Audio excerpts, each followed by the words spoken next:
Get ready for Benjamin Knight Fuchs live here on a Sunday evening. Ben, how are you? What's up? Nice to see you, Liam. Nice to see you, Ben. Missed you last week. Yeah. Just helping out my mom. How's your mom doing? Oh, she's 90. She's hanging in there for 90. Her body's falling apart, but she's got energy. And I started giving her Beyond Tangy Tangerine about 6 months ago. And I'll tell you what, makes a significant difference. I don't know if we talked about this before, but the more deficient your body is, the faster it absorbs nutrients. Wow. So, isn't that cool? So that's the more very you need them, cool. right? The more you need them, the more your body will. It's sort of like a dry sponge sucks up more water than a wet sponge. The more you need nutrients, the drier your body is, like a sponge is devoid of water, the faster the nutrients get absorbed. It's really one of the cool things about the body. And also, by the way, the sicker we are, the faster we turn it around.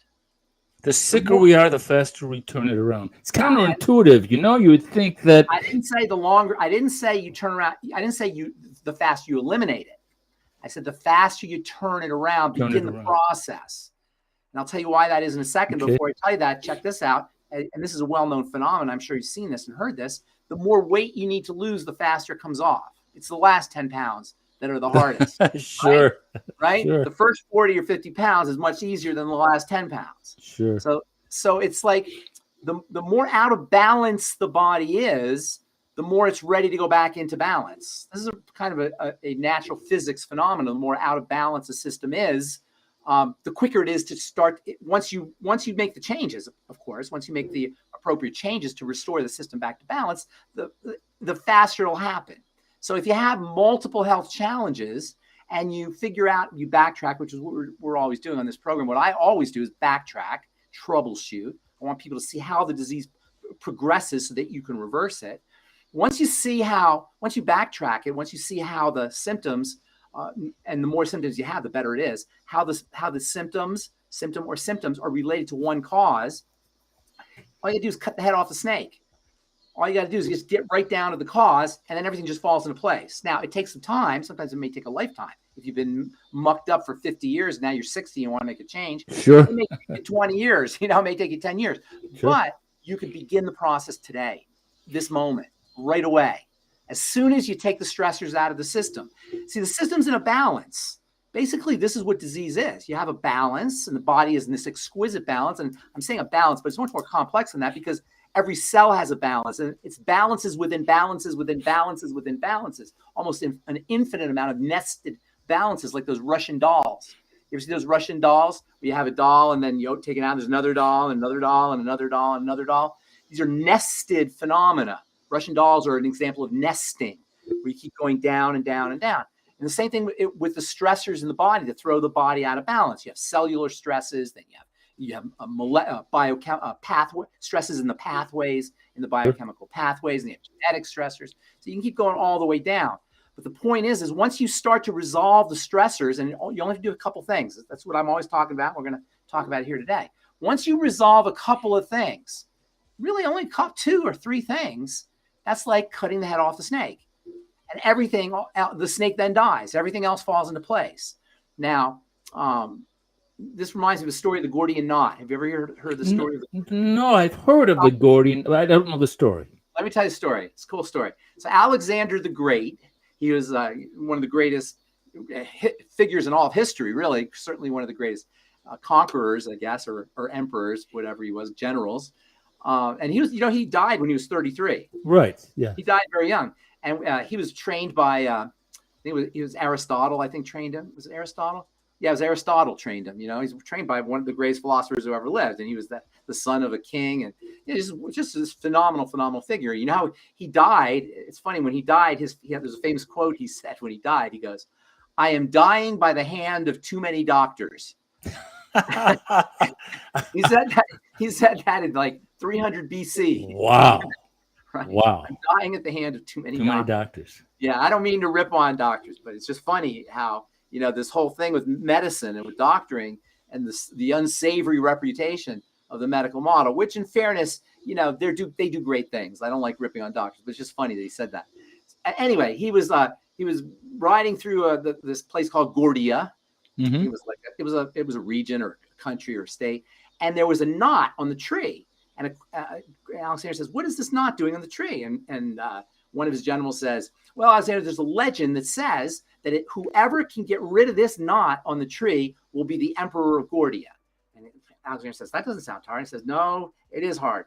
There have been people who've been trying to untangle this knot for 100 years, and nobody can figure out how to do this thing. So it's not that easy." And Alexander the Great, trained by Aristotle, he takes his knife, boom, cuts the knot. He says, "I'm king of Gordia." Just like that. That's called the Gordian knot. Okay. All right. You're worried around tangling and untangling, and you just, boom, you slice the knot. That's how you do it. And that's how you get to the root of disease. You slice it, you cut it, you get to the Gordian knot. You don't have to need to know about all the different molecular pathways that are affected and different cytokines and inflammatory factors and, the genetic modifications and all. You don't know any of that stuff. You cut the head off a snake, you cut the Gordian knot. And that's what we always talk about when we talk about the triangle of disease. The triangle of disease represents, or addressing the triangle of disease represents cutting the Gordian knot. You just get right down to it. And it's very simple to do, but not easy to do. Right? It's simple in the sense that all you gotta do is a couple things. It's not easy in the sense that you got to do them. You got to do them, right? We don't like doing them. We got to change our lives. And because the major stressor or disturber, that's the right word, the major thing that perturbs or disturbs the homeostasis, the balance inside the body, is food. It always boils down to that. Always boils down to that. Either food in its macroscopic sense, protein, fats, carbohydrates, or in its metabolic sense in terms of the energy it contains. See, food is two things. It's the big parts, the protein, the fats, and the carbohydrates, and the fiber and whatever nutrients are in there, etc. And then it's the pure energy. Those are two ways that the body has to process food. First, it has to process the proteins and the fats and the carbohydrates and all the components of the food. Okay. But then it has to deal with the energy that's derived from the food. The body immediately turns that stuff into energy. Not immediately, but it processes that stuff into energy. And so you got two disturbances here. Does it make sense? You follow me here? Yes, absolutely. You got a system that's closed, and in a closed system, the momentum is always the same. The processes stay the same in a closed system, but we have two openings. And these openings are the skin a little bit. We have one major opening. The skin has become more of an important opening now that we're sticking things into the blood through the skin. So now in the last 100 years, 50 years, certainly in the last few years, we've been obsessed with sticking things into our skin, into our blood, which I'm not allowed to talk about here. Right. Wink, wink. Yeah. Right. Yep. In order to cure ourselves of things. So the skin has become more relevant, but for the most part, the main entrance of this stuff that throws the body off is the intestine into the blood. That's why it's the first point on the triangle of disease. And the second point on the triangle of disease is the blood sugar system, which is the energy system. The foundation of the triangle of disease, and I call it the triangle because the thyroid is the jumping off point, but you just really got to work on the 2 points at the bottom, which are the digestive system and the blood sugar system. And it makes sense because these are the places where the balance gets thrown off energetically, and in terms of the energy that enters into the system, and then in terms of the big components, the proteins and the fats and the carbohydrates. So you take care of the blood sugar, take care of the digestion, and it will reflect into the adrenal complex. It will ultimately show up because the main cause of stress on the adrenal glands is metabolism. Okay. So yeah, you can do things for the adrenal glands specifically. So you can use certain nutrients for the adrenal glands. You can use psychological strategies because there's a very important role for psychology in terms of adrenal health, stress health. So the human being's ability to imagine things. Animals don't imagine a future. They don't worry. We human beings imagine the future because our minds, we have an ability to think about the past and think about the future. And this accounts for stresses that don't exist, right? Animals don't have stresses that don't exist. We have imaginary stresses. So there's an important connection, and that's a good thing. It allows us to predict, in order to make good judgments for survival. So it has an evolutionary purpose, but we've messed it up. So that's why there's an important relationship between how you think. And there's a phenomena, there's a health, a school of health, or a specialty is the word I'm looking for, called psychoneuroimmunology. Okay. Psychoneuroimmunology is the connection between your psyche and your neurology and your immune system. Psychoneuroimmunology. There's psychodermatology as well. And that's the relationship between the psyche and the skin. There's psychodermoimmunology, which is the relationship between your skin and inflammation and your psyche. So we're starting to understand there's an important connection between mind and body. So there's things you could do with the adrenal glands. There's nothing you can do with the thyroid. And the adrenal glands are also, making sex hormones. And sex hormones are your stress hormones, your anti-stress hormones, your growth hormones, your fertility hormones, your youth hormones, your life hormones. And that's all at the level of the adrenal glands. And once that's whacked out, it's a short jump to hypothyroidism, which of course is also related to the digestive system. And that's where the triangle comes from. But if you want to just be simple, boom, boom, digestion, blood sugar.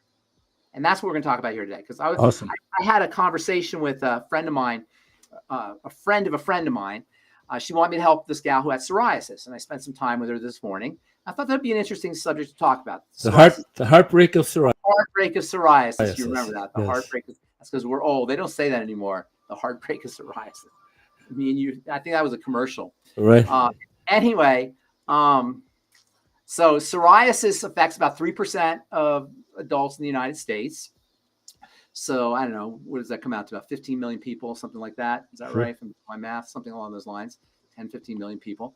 And they classify them into these different states: inverse psoriasis and pustular psoriasis and plaque psoriasis. Plaque psoriasis is the most common type of psoriasis, but they're all autoimmune diseases. Whenever you have an autoimmune disease, the mechanism involves toxicity getting into the blood. All disease is cell disease, but all cell disease begins at the level of the blood, because it's the blood that feeds the cells. It's the blood that detoxifies the cells. It's the blood that breathes the cells. It electrifies the cells. The blood is the womb, the matrix that feeds the cells. The blood, and also the more traditional type of connective tissue. I don't say that's not the right word. When we think of connective tissue, we don't think of the blood. The blood is connective tissue. It's liquid connective tissue. Okay. It's liquid connective tissue. So the connective tissue complex includes the blood, but it also includes collagen and high hyaluronic acid. And it's the connective tissue that feeds everything.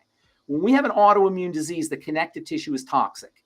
With any disease, the connective tissue is toxic, but autoimmunity is one of the more common results of toxicity in the system. And if you go to the medical model, they don't do anything. They can't do anything because they don't know what I just told you. They do know it, but they haven't connected the dots. The strategy at the level of the medical model, the healthcare professionals, the dermatologists and the immunologists, is to shoot down the immune system. And they used to shoot down the immune system at the fundamental level of the adrenal glands with cortisol or prednisone. Prednisone is an immune suppressant. It was a really horrible drug, but if you have an autoimmune disease, it could be miraculous, at least at first. Now they have more sophisticated ways of shutting down the immune system, literally by shooting heat-seeking missiles at the literal biochemical missiles that are nano-sized. Wow. What they call monoclonal antibodies. Okay, I've heard of that. Okay. Right? They take antibodies, which are things that the body makes to fight bacteria and parasites and bad guys, and they genetically create them. And instead of having the antibodies go for a bacteria, they have the antibodies go for the immune system, for specific molecules of the immune system. They shoot them down. Those are technically, they refer to those biologics. You may have heard that term, biologics. They're the most expensive drugs. It cost you $10,000 a month for these things. And these are these are the ones you see on advertised a lot. They want you on these biologics. They make so much money on the biologics. And so all of the commercials, the one that gets me, the Jardians, where the lady there's like a Broadway play, and there's some kind of theatrical presentation. I don't know where you went there, Liam. There's this kind of like theatrical presentation to try to get you to do. I think it's Jardians. It's Jardians. So there's a ton are super well produced, and they're always bungee jumping, and they're jumping out of airplanes. Let me get you back on here, Liam. They're jumping out of airplanes, and they're gardening, and they're doing all these extreme sports, and they got psoriasis, or they got heart disease, or they got kidney disease, or whatever it is, and they're using these biologics to get rid of them. Biologics are anti-inflammatories in the sense that they suppress the immune system. Okay, so what we're talking about here is suppressing the immune system, not suppressing it, but just telling it just so it's not necessary, making it not unnecessary by eliminating the triggers of the immune system. Listen, this is logical. This is logical.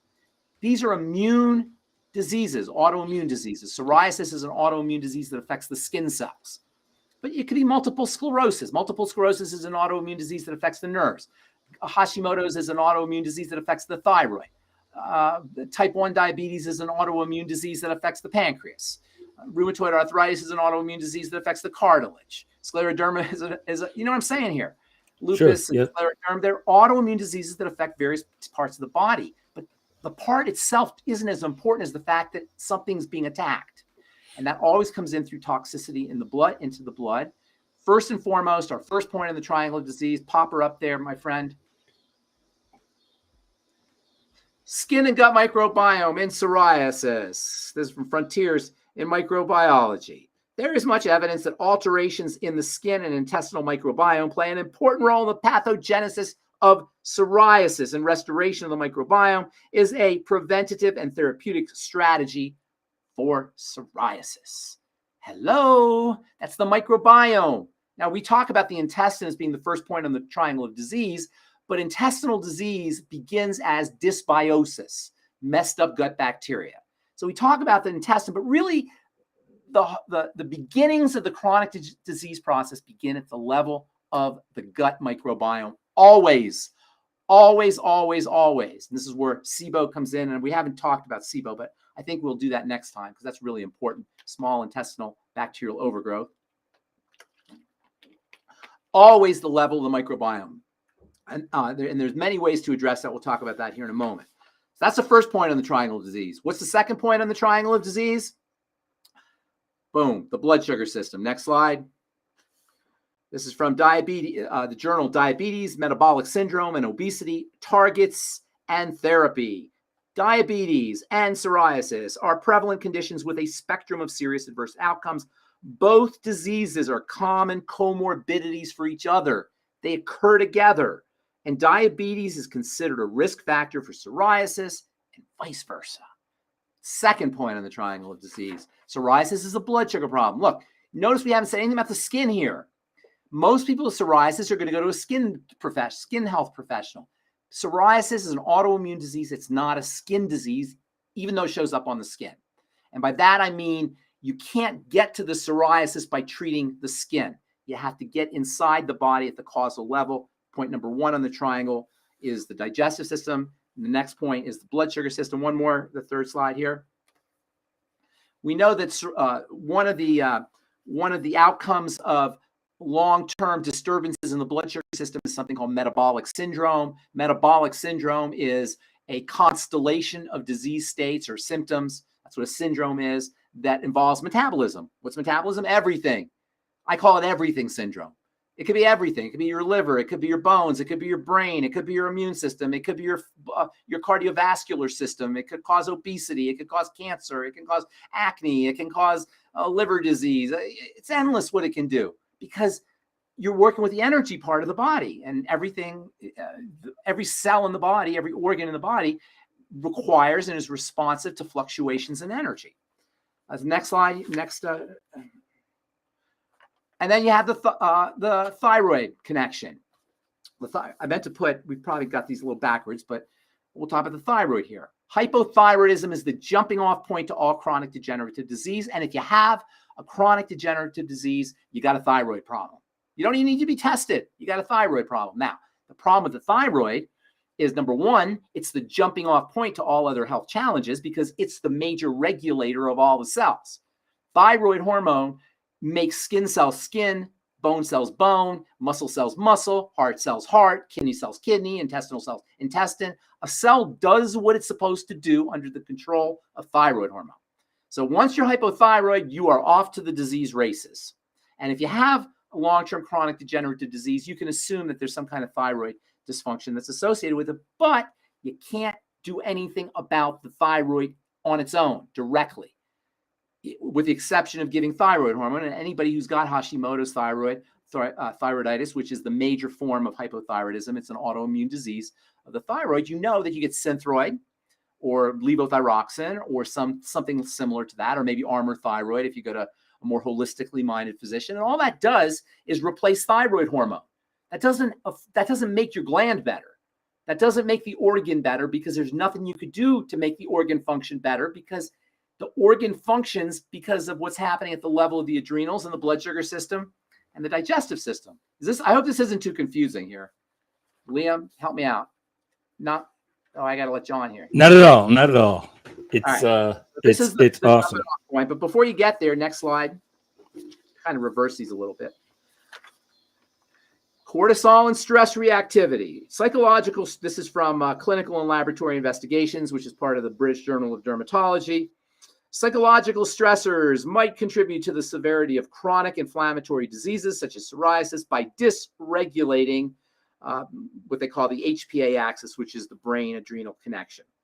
Conclusions. Daily stressors influence disease outcome in patients with psoriasis by affecting cortisol levels at moments of high stress. Furthermore, patients with persistently high levels of stressors seem to have a specific psychological profile of lower cortisol levels and may be particularly vulnerable to stressors.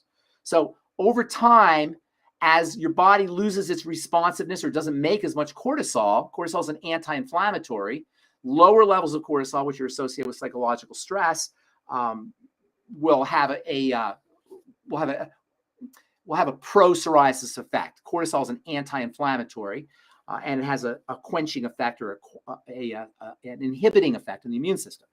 Without enough cortisol, you end up with inflammatory problems, and as it turns out, patients who have lower levels of cortisol or disturbances in their cortisol are also going to have problems with their with immune problems in general, and problems with the thyroid, and also problems with psoriasis. Next slide. Psychological stress and salivary cortisol levels in patients with plaque psoriasis. Psoriasis was associated with higher psychological stress, anxiety, and depressive symptoms, and impaired cortisol response to stress. All right, so what do you do about it? Well, of course, the first thing you got to do, because the first point in the triangle of disease is food, or the digestive system, is you work with food. Food diary, elimination diet. Notice that certain foods trigger flare-ups. Flare-ups are always your best friend. A flare-up tells you what you just did in real time. So as soon as you flare up, what did I do an hour ago, 2 hours ago, 3 hours ago? I don't mean just, but within the last 8 hours, 4 to 8 to 12 hours, and you notice patterns. This is where a food diary comes in, and this is where fasting, stopping cessation of food. Usually people with psoriasis will know that they have digestive issues, bloating, gas, constipation, heartburn, some kind of digestive symptom. When you fast, you'll notice those disappear. And when you start eating again, you'll notice they come back, and you keep track of that. It's called a food diary, and then you start eliminating food. Secondly, next slide, Liam. Use probiotics and prebiotics. They call it novel therapeutic approaches because to them it's novel. This is the International Journal of Molecular Sciences from last year, from June 2023. They call it novel because to the medical model, probiotics are novel, but they're not novel to us. We've been using probiotics in the alternative health field and the nutritional health field since probiotics became a thing 25 years ago. And I learned about it in pharmacy school almost 40 years ago. That's pretty shocking right there.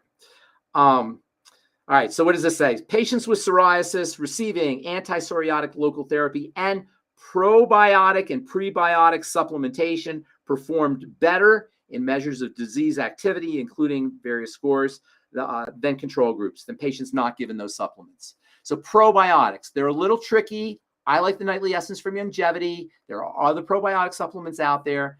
I trust the Longevity products in general, but the Nightly Essence I've had really good results with. So get yourself on the Nightly Essence. Use digestive enzymes, apple cider vinegar, bile salts, anything you could do for digestive health and to patch up a leaky gut. Vitamin A, by the way, is great for helping patch up a leaky gut. Fucoidan, omega fatty acids, omega-3 essential fatty acids particularly. Fried fats, on the other hand, can have a pro-inflammatory effect for folks who are dealing with leaky gut. Psoriasis tends to involve the fatty system of the body. So we'll find that probiotics are involved in helping the body process fats in the intestine, dietary fats. Their probiotics actually make important not dietary, but metabolic fats for use. One in particular has a calming effect on the immune system. Next slide. Vitamin D is probably the quintessential anti-psoriatic nutrient. It's actually used in dermatology. It's used medicinally. Of course, it's used in a pharmaceutical form. There's a product that people apply topically, prescription product called Dovanex, which is a pharmacological or pharmaceutical version of vitamin D. But plain old vitamin D works, and even dermatologists will have sun lamps. And their psoriatic patients will just put their psoriasis plaques under the sun lamps. You can do that at home. Get yourself a sun lamp off Amazon if you have psoriasis and expose yourself to UV radiation from your sun lamp, or just get out in the sun. Vitamin D is extremely important for the immune system, for the digestive system, and as it turns out, it is the treatment of choice, the nutritional treatment of choice for psoriasis.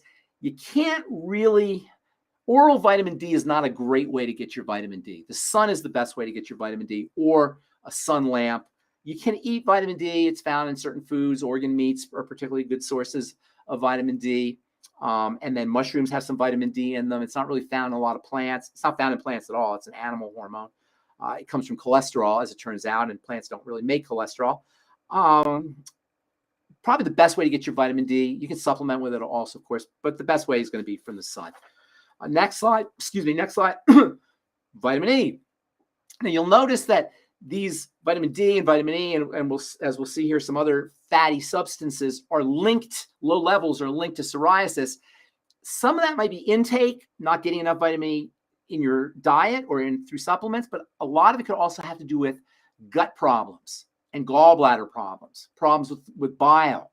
So it's not enough just to supplement. You got to work on the digestive element first. Nonetheless, these are supplements and nutrients that have been associated with whose low levels are associated with the condition, and supplementation may be helpful. Vitamin E is a guardian vitamin. It protects fats. One of the things that disturbs the immune system is disturbed or distorted fats. Distorted fats are pro-inflammatory. And fats in general, little pieces of fats, they call them lipid mediators. These are molecules that aspirin works on, and Tylenol works on, and Motrin works on. These molecules are associated with the inflammatory process, and vitamin E protects against their formation. Vitamin D is really interesting vitamin. It's a protective vitamin. It's not really involved in any metabolic pathways or making anything. It's more like a guardian, especially guardian for cells. And vitamin E has got really, really interesting roles to play in the skin. Here's a little tip for you. If you get a burn or you get some kind of a severe cut or trauma, high doses of vitamin E can help accelerate the healing dramatically. And I suppose I should probably tell you about the doses on some of these nutrients. You want about 400 IU a day of vitamin E, sunshine, vitamin D, and then probiotics are also, it's hard to measure them, but 10 billion to 20 billion units a day is probably a good place to at least start. So there's some supplements that have 50 billion units. So vitamin E protects the outside parts of cells, and it protects against the formation of these lipid mediators. And you want about 400 or so IU a day. Zinc, omega-3 fatty acids. Next slide. They're your anti-inflammatory fatty acids. Omega-3 fatty acids are harder to find than omega-6 fatty acids, but that's not to say that omega-6 fatty acids don't have a role to play, a very important role to play, even an outsized role to play when it comes to the balance of omega-6s to omega-3s. Omega-6s are said to be pro-inflammatory, which is true, and omega-3s are said to be anti-inflammatory, which is true, but you got to have both. You got to have the pro-inflammatory and the anti-inflammatory. There's a balance. The problem with omega-6s is the distorted omega-6s, the cooked omega-6s, the processed omega-6s, and the out-of-balance omega-6s relative to the omega-3s. So omega-6s are very important. They're the most common form of essential fatty acid in your body, but omega-3s play an important role in balancing the omega-6s. And if you're out of balance at the level of omega-6s, which most of us are, Omega-3s can be very, very helpful, especially if you're dealing with an inflammatory condition, especially a skin inflammatory condition. And omega-3s are very calming for skin conditions, all skin conditions that are inflammatory. And that includes eczemas and dermatitises and rashes of all kinds, and dry skin, and also psoriasis. And then you come to the minerals. A couple of very important minerals that are involved in the fatty system, or involved in fat processing, or are dependent on fat processing. And that's copper and zinc, particularly. Zinc and copper live in balance. If you're getting copper, and a lot of people are getting more copper than zinc, that can cause zinc deficiencies. Copper and zinc kind of balance each other out. So if you're getting more copper than zinc, you may end up with with a relative zinc deficiency. There's a really interesting balance between zinc and copper. So you kind of want to keep them two together, maybe six milligrams or so, something like copper glycinate, balanced out with maybe 50 milligrams of zinc. I like zinc picolinate. And a lot of people are already getting copper in the form of copper water, copper from copper pipes in water, particularly if you live in a big city. So zinc deficiency is really a problem, especially relative to the excess amount of copper, extra copper that a lot of people are getting. On the other hand, copper is a really valuable nutritional supplement, especially for the connective tissue. Selenium is also very important. Next slide. Selenium is another one of these fatty nutrients. And by the way, zinc is actually used to treat skin conditions in the form of zinc pyrithione, which is found in Head and Shoulders. Head and Shoulders shampoo, the active ingredient is zinc. And then Selsun Blue, the active ingredient is selenium. And so you can see even in the mainstream, they recognize, at least over the counter anyway, the relationship between zinc and healthy skin and selenium and healthy skin. And a lot of that has to do with the fact that both zinc and selenium they require bile and a fully functioning fat absorption system, which if you don't have intestinal health or your gallbladder issues or pancreatic issues, etc., you can run into problems with both zinc deficiency and selenium deficiency. Selenium is just an awesome all-around, a wonderful trace mineral supplement for the immune system and for the thyroid and for the heart. It's involved in detoxification in the liver as part of the whole glutathione complex. It's just a fabulously valuable mineral, trace element that a lot of people are deficient in. Number one, because they're not eating enough selenium-containing foods, which are high-protein foods, and things like seafood, was especially high levels of selenium. And a lot of people are selenium deficient because selenium is not found in a lot of places in the earth, which means it's not going to be found in a lot of vegetables. Traditionally, the best sources of selenium are going to be nuts and seeds. Selenium is found in Brazil nuts. Brazil nuts have a reputation for being the densest food source of selenium, but these days you don't know about the soils. So a lot of people are running into issues that are associated with selenium deficiencies, including immune problems. Cold sores, for example, can be related to selenium deficiencies, and viral infections can be more common in people who have selenium deficiencies. And also psoriasis, as it turns out, is also associated with selenium deficiencies. So that was kind of a long-winded conversation.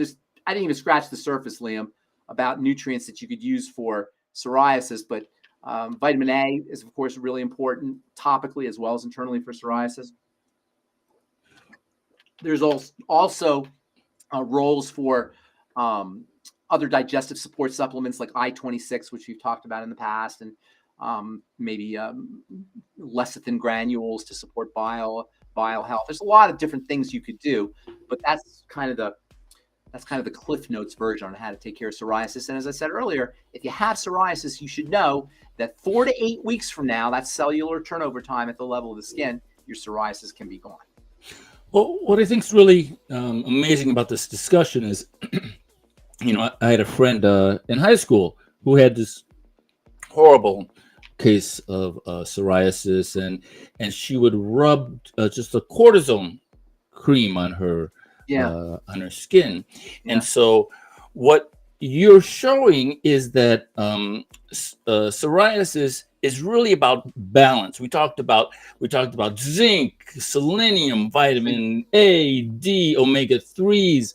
All of these factors combine to make an imbalance. And it's like the psoriasis is almost like a warning signal saying, you don't need, more cortisone. You need a balanced diet, need a balanced way forward. So yeah, it's like, if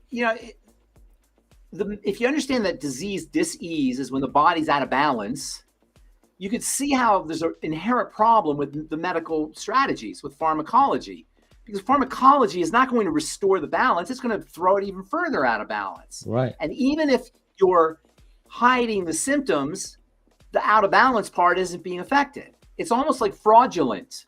And in fact, if you were to go to a court and you were to say to the judge, here's the evidence, judge, it's doctored. Would that be a good thing, Liam? That would not be a good thing. Because to doctor something is to commit a fraud. Right. Right. And so and I don't mean to be insulting anybody, because like I said, I've said this many times, I have a lot of friends who are doctors and they're great people and they want to help. They do wonderful things. They do wonderful things. This is not a knock on individuals, but the idea of using pharmacology, which inherently is going to throw the body out of balance, to treat a condition that's caused by the body being out of balance, you can see how there's a problem there. What we're talking about here is restoring the body back to balance. And that always starts with the major disturber of balance, which is the blood, things that are getting into the blood through the intestine, through the digestive system. And what's so great about what you're showing here is there is really a change that's happening within the wellness space. I mean, you're showing there's just a flood of information. It's not just one study here, one study there. It's just this a growing awareness of the things that you're talking about, balance and well, it's about time, is what I say. Yes, I agree. All right, everybody. So thanks so much for watching. Leave your questions and comments on the platform you're viewing us from.